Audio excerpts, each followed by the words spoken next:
Picture yourself walking through the quiet corridors of a Byzantine monastery, where the soft scratch of quills against parchment creates a gentle, rhythmic symphony. This is the world of medieval scribes, where the art of calligraphy became a form of prayer, and every letter was crafted with devotion and infinite care. In these sacred spaces, known as scriptoriums, scribes dedicated their lives to preserving and transmitting knowledge through the delicate art of manuscript creation. The atmosphere was one of profound tranquility, carefully designed to foster concentration and spiritual reflection.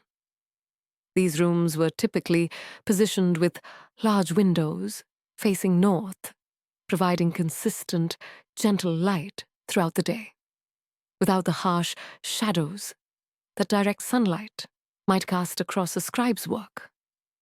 Imagine the soft illumination filtering through these windows, casting a steady, peaceful glow across wooden desks, where scribes bent over their precious materials. The light was crucial to their work, as it allowed them to see the subtle variations in their letter forms without straining their eyes during the long hours of careful copying. The tools of a Byzantine scribe were both simple and sophisticated, each one prepared with the same meditative attention that characterized their entire craft. The foundation of their work was parchment, created through a process that required weeks of patient preparation. Animal skins, typically from sheep or goats, were first soaked in lime water for extended periods, allowing the natural proteins to break down gradually. This soaking process was followed by careful scraping and stretching over wooden frames, a task that demanded both skill and patience. The skins were worked slowly, day after day, until they achieved a smooth, pale surface that would accept ink without bleeding or feathering. The resulting parchment had a subtle texture that modern paper cannot replicate, with tiny variations that made each sheet unique. The quality of parchment varied considerably, with the finest examples being so smooth and white they seemed to glow in candlelight. These premium sheets were reserved for the most important texts, while everyday copying might use parchment with slight imperfections that added character to the finished work. Now let us turn to the creation of ink, a process that was almost alchemical in its precision and mystery. The most prized ink was crafted from oak galls, those round growths that form on oak trees when insects lay their eggs in the bark. These galls were collected, dried, and then crushed to release their tannic acids. The scribes would mix these crushed galls with iron sulfate and gum arabic, creating a deep black liquid that flowed smoothly from their pens. This ink had remarkable properties. It would start as a rich, dark black, but over the centuries it would gradually transform into various shades of brown, creating the warm, aged appearance we associate with ancient manuscripts today. Some regional variations included ingredients like wine or vinegar, which affected both the flow of the ink and its long-term stability. The preparation of ink was often done in batches, with recipes passed down from master to apprentice like precious secrets. The writing instruments themselves were marvels of simplicity and effectiveness.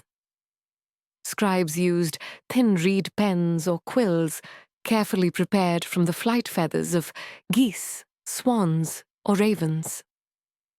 Each type of feather had its own characteristics. Goose quills were reliable and steady. Swan quills were prized for their smoothness. And raven quills, though harder to obtain, were valued for their durability. Preparing a quill was an art in itself. The feather would be heated and shaped, then the tip would be cut with a specialized knife to create the perfect writing edge. A well-prepared quill could last approximately 3 to 5 days of continuous writing before needing replacement or resharpening, and experienced scribes could tell by the feel of the pen when it was time for maintenance. The actual process of writing was deeply meditative, requiring the scribe to enter a state of focused calm that allowed their hand to move with consistent rhythm and precision. Picture a scribe settling at their desk in the early morning light, arranging their materials with careful deliberation. The parchment would be positioned just so, the ink pot placed within easy reach, and spare quills laid out in order. Each letter was formed through a series of deliberate strokes, with the scribe's hand moving in practiced patterns that had been refined through years of training. The rhythm of writing became almost hypnotic. The gentle scratch of the quill, the brief pause to dip in ink, the continuation of the flowing script across the page. Byzantine scribes developed several distinct script styles over the centuries, with the most significant innovation being the minuscule script that emerged in the 9th century. This elegant writing style allowed scribes to fit more text on each precious sheet of parchment, with letters averaging just 2 to 3 millimeters in height. Despite their tiny size, these letters maintained perfect proportions and legibility. The beauty of minuscule script lay not just in its efficiency, but in its flowing, connected nature. Letters seemed to dance across the page, linked by subtle curves and flourishes that gave the text an almost musical quality. Master scribes could write in minuscule with such consistency that their work appeared almost printed to modern eyes. Now imagine the addition of decorative elements that transformed these manuscripts from mere text into works of art. Illuminated manuscripts featured elaborate borders, initial letters that bloomed like flowers across the page, and miniature paintings that brought stories to life. The process of adding gold leaf was particularly delicate, requiring a mixture of egg white and honey as adhesive. The scribe would apply this mixture with the finest of brushes, then carefully place sheets of gold leaf using tweezers or their fingertips. The work required steady breathing. Too forceful an exhale could blow the precious gold away, while too gentle might not provide enough moisture for proper adhesion. Many scribes learned to breathe in controlled patterns that complemented their work rhythm. Colored inks and paints added another dimension to these manuscripts. Deep blues made from lapis lazuli, brilliant reds from cinnabar, and rich purples from expensive dyes created a palette that could rival any painted canvas. Each color required its own preparation techniques and application methods, adding layers of complexity to the scribe's craft. The daily routine of a Byzantine scribe was structured around the natural rhythms of monastery life, with work periods carefully balanced against times for prayer, meals, and rest. Most scribes spent 6 to 8 hours daily copying manuscripts, but this time was broken into manageable segments to prevent fatigue and maintain the quality of their work. Morning hours were often considered the most productive, when the mind was fresh and the light was steady. Scribes would begin after the early morning prayers, working until the midday meal. After a period of rest and spiritual reflection, they might return to their desks for afternoon sessions, though the changing light required careful attention to avoid eye strain. Regular breaks were essential, not just for spiritual observance, but for the physical demands of the work. Hand exercises helped prevent cramping, while brief walks allowed the scribes to rest their eyes and clear their minds. These intervals were seen not as interruptions to the work, but as integral parts of the creative process. Many scribes included subtle personal touches in their manuscripts, tiny expressions of individuality within the formal structure of their craft. These might appear as small doodles in the margins, variations in letter spacing that reflected their personal rhythm, or decorative flourishes that revealed their individual style and mood on a particular day. Some scribes would leave gentle signatures in the form of distinctive letter forms or recurring decorative motifs.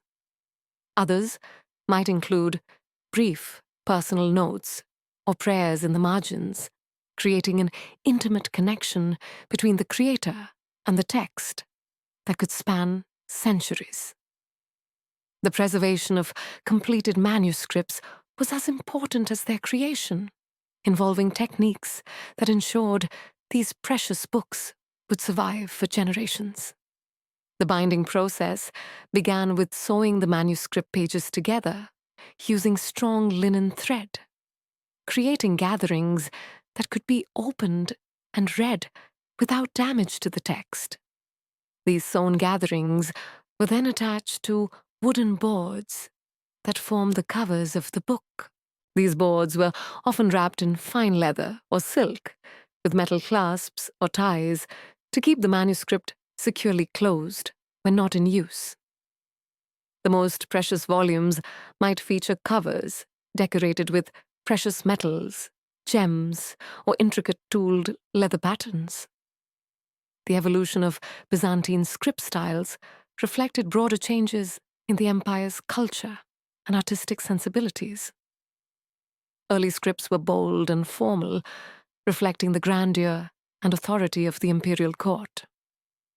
Over time, these evolved into more flowing, graceful forms that emphasized beauty and readability over pure monumentality. Regional variations developed as the empire expanded, with scribes in different areas developing subtle local characteristics in their letter forms.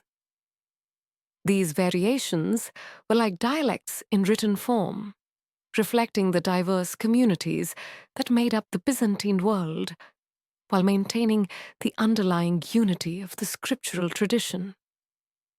The influence of individual master scribes could be traced through generations of students, creating lineages of stylistic development that paralleled the theological and philosophical schools within the monasteries. Some masters became renowned for particular specialties. One might be known for exceptionally beautiful initial letters, another for the perfect consistency of their text blocks. As we reflect on this ancient craft, we can appreciate how Byzantine calligraphy represented far more than mere writing. It was a form of meditation, a spiritual practice that transformed both the scribe and the reader. Each manuscript was a labor of love, requiring months or even years to complete, with every page representing hours of focused devotion. The legacy of these patient artisans lives on in the manuscripts that survive today, their gentle beauty still capable of inspiring wonder after centuries. In our fast-paced digital age, there is something profoundly calming about imagining these scribes at their peaceful work, creating lasting beauty through patience, skill, and spiritual dedication. The whispers of their quills against parchment may have long since faded, but the works they created continue to speak to us across the centuries, reminding us of the power of careful, contemplative craft and the enduring value of preserving knowledge through beautiful, lasting forms. So as we close our exploration of this serene world, perhaps we can carry with us some of the patience and attention to detail that characterize these remarkable artisans. Their example reminds us that the most meaningful work is often done quietly, with dedication and care, creating beauty that will outlast the makers themselves.